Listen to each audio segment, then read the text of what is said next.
Welcome back to the Ride and Laugh podcast. If you love mountain biking, you are in the right place. Today's Ride and Laugh episode is a short and sweet, quick rip to keep the stoke going and the vibes high. Yes. Today we are going to be talking about our favorite benefits of pump tracks. Yes, I love pump tracks. I love pump tracks. We've always been big fans of pump tracks. Even when we barely had access to pump tracks, we always wanted more access to the pump track, to the point where one of us actually built a pump track in his backyard. Yeah. Tell our listeners, anyone that may not be familiar with the term pump track, what exactly is a pump track?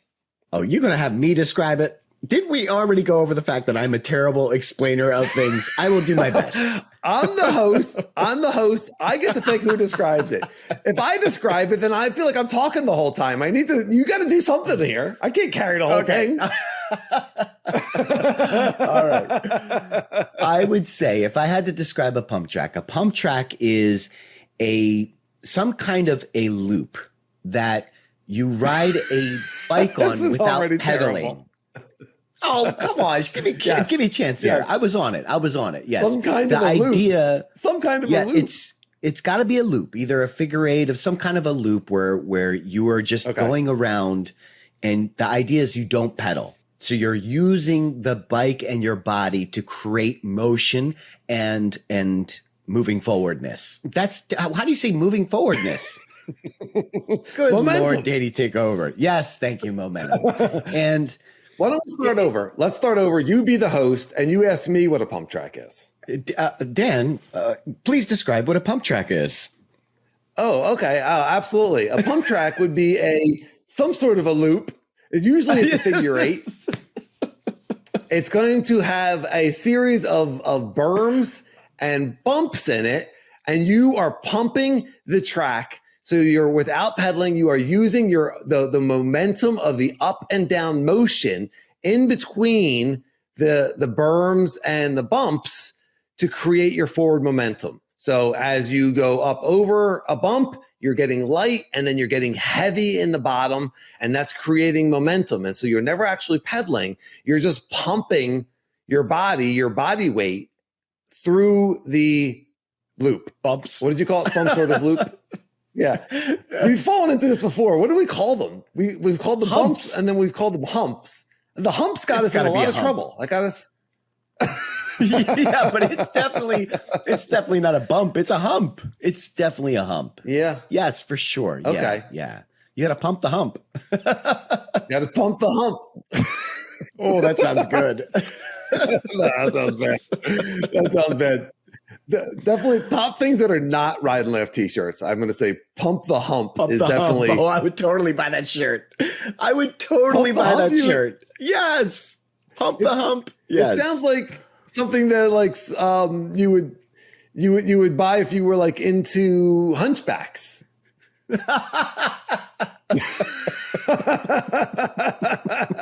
I'm just going to leave that there for everyone to I'm just going to leave that there. If you want to laugh at it, you can. We're not going to clarify. We're not going to go any further. If you're into hunchbacks, anything's possible. You're unlimited. That's fine. I like that you forced me to describe it, and then you used the same description. You're like, it's a loop. I did. And I was like, Yeah. No, you're totally right. I totally floundered on that. I apologize. Why don't you go ahead and explain it again? Let's get into it again. Let's just have this whole episode just be explaining different horrible definitions of what a pump track is. I can see the thumbnail already. These guys can't describe what a pump track is. And there's a picture of Igor with a big hump. Wrong hump, and there could be an arrow pointing to Igor's hump, and he says wrong hump, and then pump the hump with a line through it. Okay, it's all right, it's our fault, listener. It's our fault. We should have looked up what the description of a pump track was before we started this episode. Easy enough to look it up and have like a simple definition. Instead, we spend 5 minutes of our quick rip talking about what a pump track is. That was not the point. It's supposed to be benefits of the pump track. That's it, folks. Poorly explained pump tracks. We're going to put in the show notes. Go ahead and if you actually want content from this episode, go ahead and skip to minute 8. Yeah, we have to have chapter markers. Yeah. The last portion is minutes 1 through 7. The ride portion of the podcast will be minutes 8 through 16. Oh my God. That was okay. terrible. Listener, in the comments, if you have a better way to explain the bumps, the humps, or what a pump track is succinctly, then I'd love to hear it. How we mess this up. So funny. All right. Well, we do love pump tracks because of what they teach us for mountain biking and for dirt jumping, just balance on a bike. What are some of the things that you learn? What are some of your favorite benefits of a pump track? Well, before we get into that, Danny, we should probably not describe a pump track, but we should probably describe the kind of bikes that you would use on a pump track, because I think that plays a big role, and also the terrain. Yes. And so the two types of terrain that you could have on a pump track is either hard packed dirt, or you can actually have some that are macadam or blacktop or concrete, something that's going to be a very hard surface. Yeah. The point is, it's very rollable. So it's a very flowy type of trail. I'm putting quotes, air quotes here, but it's a flowy type of trail that just happens to be in a loop or a circular situation, whether that's a figure 8 or an actual oval. And so the type of bike that you would ride on this is very important. So can you ride a mountain bike on a pump track? Yes, you can, but that's not where you're going to find the most efficiency. The most efficient bikes are going to be a hardtail. And more importantly, if you can get a smaller dirt jumper or a BMX bike, those are probably the two best bikes that you can use on a pump track. And the reason why is because a pump track is built very tight. So the humps or the bumps, like we were talking about earlier, are going to be very tight together. If you have a longer bike, it's harder to get into those ravines and out of those ravines because the length of the bike just kind of prevents that. Also, suspension tends to soak up the motion that you want to use with your body. So as you're trying to use a pumping technique, the suspension will absorb and kind of take your efficiency away. So a BMX bike is great. That's usually fully rigid. A dirt jumper might not be fully rigid. You'll probably have front suspension, but that's still a very short bike that's going to be very efficient on a pump track. So I wanted to clarify that before we got into why a pump track is good. Yeah, rarely, but you do see them. There will be these giant mountain bike pump tracks that are made for mountain bikes, and they're built Sedona, differently. That's right. Yeah, like Sedona had one of those. You don't see them very often. You might see them at bike parks, but usually they're smaller. The concrete ones or the dirt ones are going to be really hard dirt. Similar, I don't know if you've ever been to like a BMX racetrack. Yeah. But it's kind of a similar type of thing. Now, those BMX racers, they will pedal, but there's a lot of what the technique is pushing in through the pedals, through the bottom bracket of the pedals. And that's creating that you're finding where in the pump track to push so that you're creating forward momentum. That's right. And so when you have a full suspension bike, if you're pushing into it, then it's absorbing that energy. The suspension is absorbing it. Whereas if you have a hardtail or a fully rigid bike, then all the energy is going right from your pedals into that forward momentum. And learning how to gain forward momentum without pedals, just by the contours of the track, is going to directly relate into getting forward momentum on a trail without pedals. Yeah. So that kind of it's free speed, but it's also like a little bit of a nuanced speed, and getting heavy in certain spots and then getting light. You're also going to have that on the trail, whether it be tech or flow. Certainly it's directly relatable to a flow trail. You go to a downhill park, a flow trail, you can take those pump track skills and take A to A right to now you're on a mountain bike and you're going faster, but there's berms, there's rollers, there's things to gain that free speed. So that for me, one of the great benefits of the pump track is learning how to gain speed without pedaling, learning where in the track you're going to be pushing and absorbing in order to get that free speed. Yeah. Analogy, I don't know if analogy is the right word, but a good visual that I always think about when I think of a pump track is a swing. You know, when you're on a swing, you actually pump a swing. You know, when you're pedaling, I guess that would be someone push you on the swing. You can generate more height and more swing, quote unquote, just by pumping into it, right? When you're at the top, you're not pushing down. You're pushing down as you're coming down into the slope of the swing. And this is the same concept when you're on a bike. you know, and then as you get to the top of the swing, you're unweighting. Same thing on a bike. As you get to the top of the hump, you unweight. And then as you start to push down, you push down. So if you think about like how that swing set works and you just think about that feeling, it's very relatable to a pump track. That is brilliant. Did you think of that? Did you read that somewhere or did you come up with that? Just now. Just now. You yes. just came up with that. Yes. Wow. Oh, that's a great analogy. I love that. That's so cool. Oh, thank you. That's really, really good. I'm like crossing my arms here. Like, look at this guy. You should get into podcasting. Have you thought about it? Have you thought about really good content? This, you know what? You took the Quasimodo hump and totally redeemed yourself. Just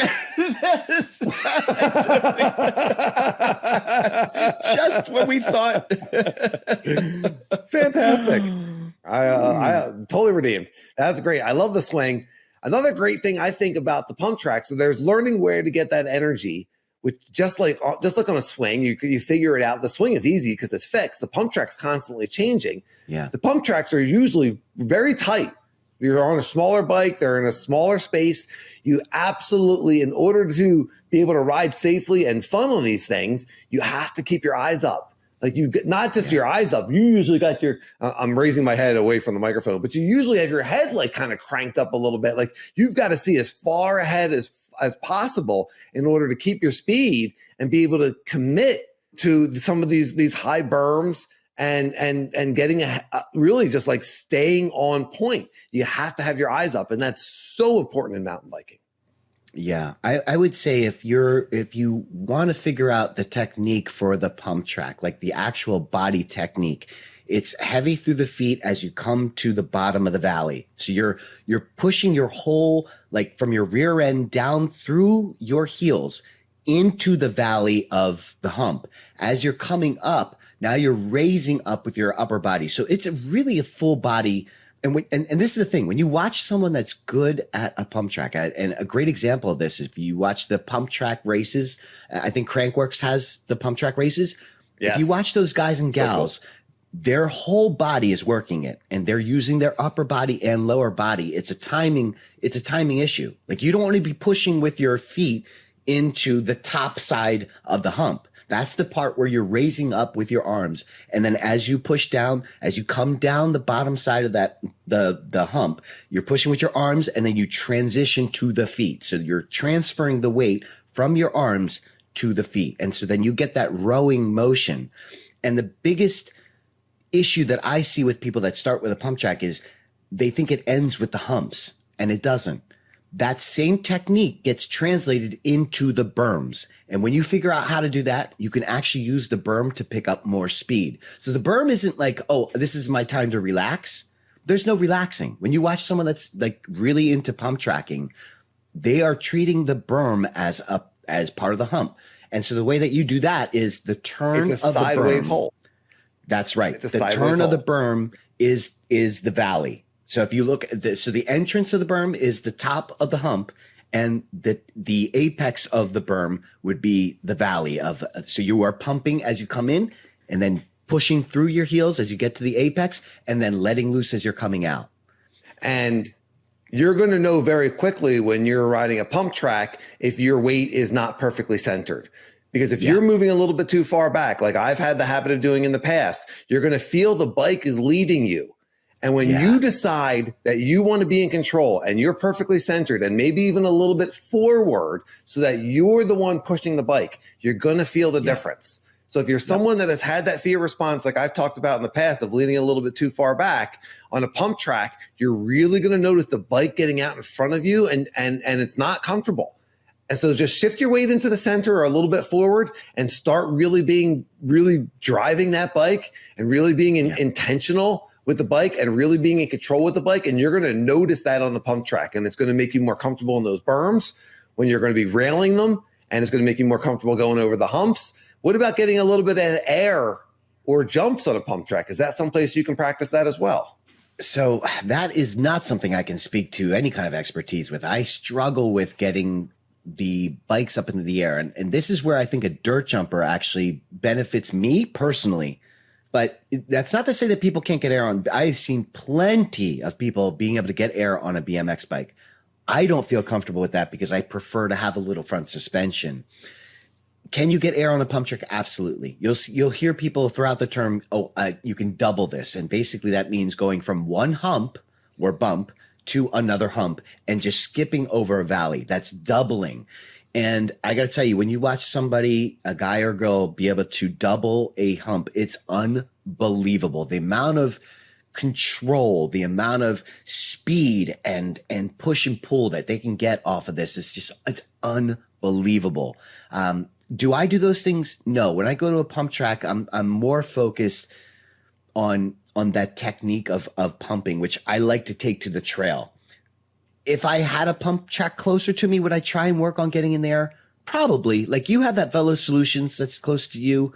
That's also got deeper grooves. You know, the pump track that I have closer to me was more like the one that you had at your house. It was smaller humps. That Velo Solutions, some of those humps and the exit out and in are almost like 6 feet. Like they're pretty big, right? Yeah, they're big. Some of the doubles I haven't like walked across to see how many feet it would be to actually get it, but they're not created as jumps. So in order to pull and push and boost that hump and fully commit to it does take another level of jumping ability. So there's doubles, and then there's what you call transfer, and that's jumping out one part of the pump track and into another part. So a lot of times the pump track. The turns, if it's a figure 8, or really it's kind of starts to look like a snake, like an S.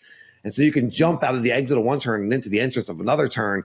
It's really, really incredible to see the control that you can have on these bikes. And I'm sure that would translate incredible to mountain bike jumping and control on all sorts of things. Those are high level moves. You don't need to be able to do that if you want to start to be able to play with getting a little bit of air on the pump track, which I do. I jump out of the pump track. I might jump off of a double, but I'm not really committed to getting it yet. I'm just starting to feel it like, here, if I really went fast enough and really boosted enough, I can get a little bit of air, and it's pretty cool. So the pump tracks have a lot of progression. And we've talked in the past about how much fitness you can do at a pump track. It's exhausting. You can be there for 20, 30 minutes. If you're riding continuous, you're completely wiped out, depending on how strong you are. It's a lot of fitness.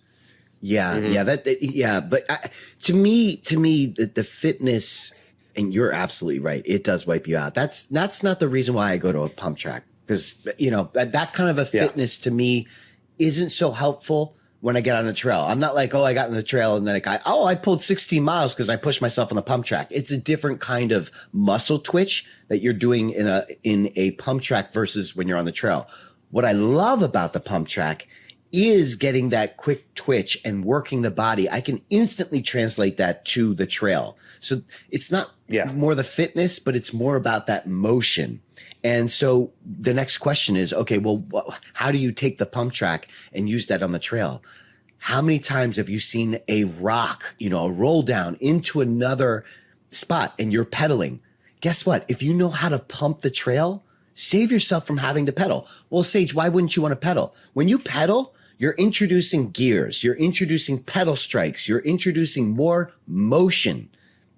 Unnecessary motion. We're talking about getting free speed. Imagine if you could keep your pedals level, right? And how much power you can just generate using your upper body. You're using your own body weight. And now there's less things to think about because you're not having to pedal through a section.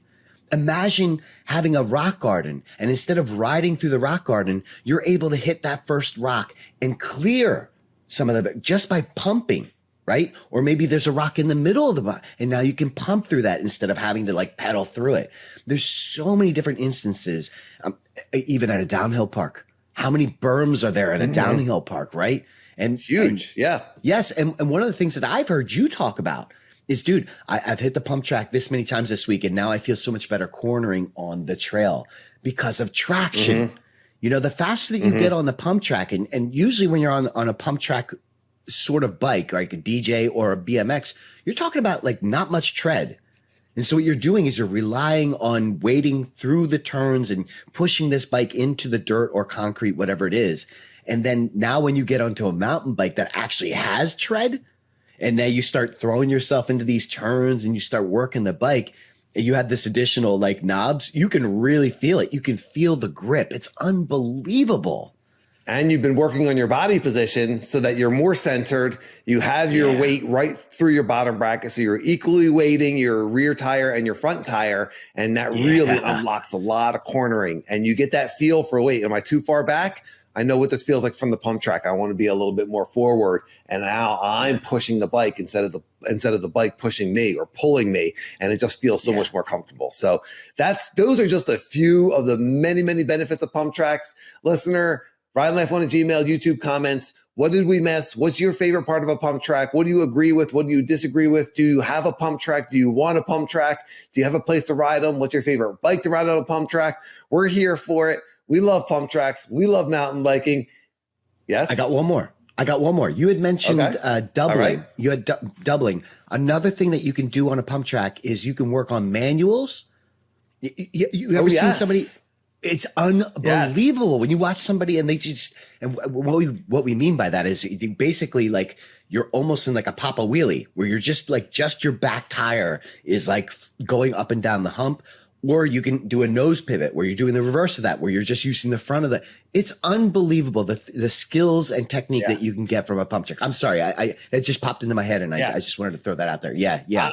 I am not great at manualing. Manualing is terrible. Different than popping a wheelie, because with popping a wheelie is kind of pedaling into it and using your pedals, whereas a manual is you're going at a certain speed and you're finding the balance point on your back wheel only.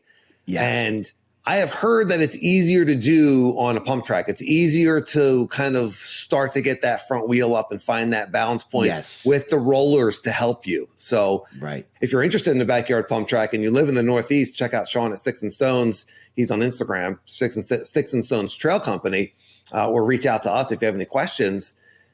They're definitely worth checking out. There's a lot to learn there from mountain biking. It's a lot of fun. I'm sure we missed something. So listener, let us know what we missed, or let us know what you agree with, what your favorite part of a pump track is. If you're listening, you are definitely one of us. You love mountain biking. We appreciate you. Please rate and subscribe on your podcast player. Please give us a thumbs up on YouTube. Please leave a comment. Tell your friends. We got super thanks now. So help keep the lights on. If you want to give us a donation, we appreciate that. Everyone, thank you. Have a fantastic week. A great week of riding. Ride left. I'll see you, everyone.